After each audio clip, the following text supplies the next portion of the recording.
នាងខ្ញុំតំណាងក្រុមទី4មកបកស្រាយលំហាត់រួមក្រុម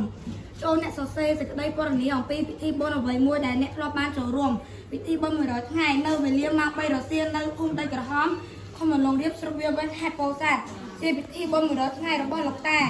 ខ្ញុំគោលបំណងនៃពិធីបុណ្យដើម្បីឧទ្ទិសកុសលជូនលោកតាដែលខ្ញុំដែលបានចែកឋានទៅមុនពេលចាប់ផ្ដើមពិធីបុណ្យយើងត្រូវអញ្ជើញភ្ញៀវនិងព្រះសង្ឃជាមុនបន្ទាប់មកយើងត្រូវបោះសម្អាតទីធ្លាកន្លែងសង់រោង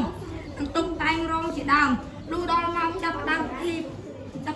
អ្នកផ្ដើមបុណ្យបានទៅឆោមមុខរងដើម្បីទទួលភ្ញៀវនៅពេលភ្ញៀវមកដល់អ្នកផ្ដើមបុណ្យលើកដៃសំពះទទួលភ្ញៀវរីឯភ្ញៀវក៏លើកដៃសំពះតវៃប្រកបដោយអរិយាបថទន់ភ្លន់ភ្ញៀវទាំងអស់បាននាំមកនៅបច្ច័យនិងសម្ភារៈផ្សេងៗសម្រាប់ចូលបុណ្យនិងពិធីភោជនីនិងពិសាភោជនីអាហារនិងស្ដាប់លោកសូត្រមន្តឬសម្ដែងធម៌ទេសនា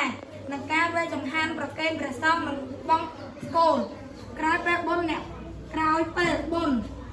ហើយអ្នកបុណ្យត្រូវថ្លែងអំណរគុណចំពោះភ្ញៀវចំណុចសំខាន់នៅពេលលោកសូត្រមន្តយើងមិនត្រូវនៅខ្នងទេយើងត្រូវអង្គុយបត់ជើងលើកដៃសំពះប្រកបដោយអរិយាបថទន់ភ្លន់ចំណាប់អារម្មណ៍របស់ខ្ញុំចំពោះពិធីបុណ្យគឺមិនសូវជាសប្បាយចិត្តទេព្រោះយើងត្រូវបាត់បង់មនុស្សដែលយើងមិនចាក់វិក្តីស្រឡាញ់